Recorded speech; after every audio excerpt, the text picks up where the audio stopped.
नमस्कार, बहुत बहुत स्वागत है आपका। चीन किस तरह से स्ट्रैटेजिकली नेपाल के अगेंस्ट भी अब प्ले कर रहा है, ये सामने निकल कर आ चुका है। किस तरह से वहां की जमीन को अपना बता रहा है, किस तरह से वहां के कंस्ट्रक्शन को अपना बता रहा है, वहां पे जो बिल्डिंग्स बनाई जा रही हैं उसे अपना बता रहा है। शुरुआत में ऐसी खबरें निकल कर आई थी कि नेपाल को लग रहा था कि चीन कहीं उसके साथ भी ये चाल तो नहीं चल रहा है, लेकिन चीन ने स्ट्रैटेजिकली इसे इस तरह से प्ले करने की कोशिश की है कि अब नेपाल भी कह रहा है कि भारत जो दावे कर रहा है कि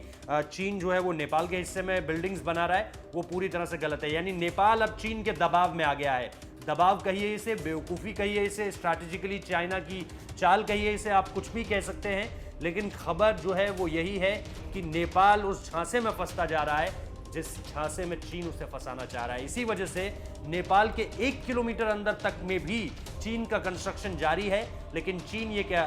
नेपाल ये कह रहा है कि ये चीन की ही ज़मीन है, उन्होंने हमारी किसी ज़मीन पर, हमारे किसी ज़मीन के टुकड़े पर कोई कंस्ट्रक्शन नहीं किया है। लगातार जो बयान आ रहे हैं, क्योंकि चीनी राजदूत बहुत ज़्यादा एक्टिव है इस पूरे के पूरे मसले पर, और चाइना इस वक्त पे ये चाहता है कि जो भारत से लगे पड़ोसी देश हैं, फिर चाहे तिब्बत का जिक्र हो, जो सीधे सीधे जब एसएफएफ हमारे साथ जुड़ जाती है, विकास रेजिमेंट हमारे साथ जुड़ जाती है, तो आप सीधे तौर पर कह सकते हैं कि तिब्बत जो है वो कहीं ना कहीं चाइना के अगेंस्ट खड़ा है और विद इंडिया है। अब दूसरी तरफ अगर नेपाल को देखें तो केपी ओली जो उनके प्रधानमंत्री हैं, उनके जिस तरह से बयान सामने निकल कर आए बीते 2 महीनों में, वो अपने आप में ये बताने के लिए काफी है कि अब उनका जो झुकाव है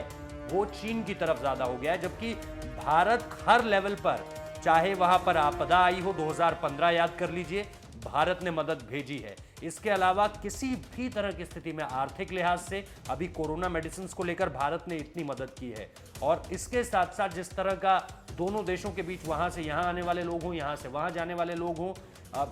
उन सारी चीज़ों में भारत बहुत ओपन आर्म्स से नेपाल का स्वागत करता रहा है। लेकिन जिस तरह की बातें कही गई, फिर चाहे वो अयोध्या को लेकर बात कही गई,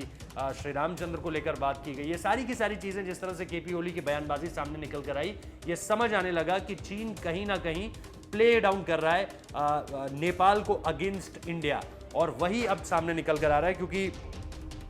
प्रदीप ग्यावली जो कि नेपाल के विदेश मंत्री हैं, वो भी इस मसले पर कहीं ना कहीं चाइना के फ्रंट पर ही खड़े दिख रहे हैं। जबकि केपी ओली ने इस दौरान लगातार प्रधानमंत्री के जन्मदिन पर भी उनसे बात की, उससे पहले भी प्रधानमंत्री नरेंद्र मोदी से मुलाकात की, तो बातचीत तो हो रही है, लेकिन डिप्लोमेटिकली जिस तरह से नेपाल प्ले करने की कोशिश कर रहा है, वो ये बता रहा है कि हम इसी तरह से जो है वो चाइना के साथ खड़े हैं। जब जब इस तरह की बातें होंगी कि लैंड कैप्चर को लेकर भारत अगर कुछ कह रहा है, या भारत अगर ये कह रहा है कि चाइना आपके एरिया में आकर कंस्ट्रक्शन कर रहा है, याद रखिए चाइना ने तिब्बत को भी इसी तरह से अपने झांसे में फंसाया था। वहां कहा गया, और ये आज की बात नहीं है, ये 50-60 के दशक की मैं आपको बात बता रहा हूं, कि वहां पर कहा गया कि हम आपके यहाँ सड़कों का निर्माण करेंगे, हम आपको इंफ्रास्ट्रक्चर देंगे, बिल्डिंग्स बनाएंगे, बेहतर करेंगे इस इलाके को। ये कहते कहते करते करते चीन एक तिब्बत के एक लंबे हिस्से को अपना बना चुका है, बड़े हिस्से को। आज की स्थिति ये है कि चीन कहता है तिब्बत हमारा हिस्सा है, अरुणाचल प्रदेश की तरफ जाकर कहता है कि वो दक्षिणी तिब्बत का हिस्सा है, यानी वो दक्षिणी चीन हमारा हिस्सा है। तो ये सारी की सारी चीज़ें जो है वो ये बताने के लिए काफ़ी हैं कि नेपाल शायद अभी उस बेवकूफ़ी में है जो कहीं ना कहीं तिब्बत से, जिसे उसे सीख लेनी चाहिए। भारत में जिस तरह से अक्सर चीन के इलाके को उसने कैप्चर किया, और वो निश्चित तौर पर एक पॉलिटिकल गलती थी 1962 में हमारी तरफ से। और अब जब नेपाल के साथ भी यही हो रहा है, 1 किलोमीटर के अंदर आकर भी अगर कंस्ट्रक्शन कर रहा है और नेपाल मना करता है,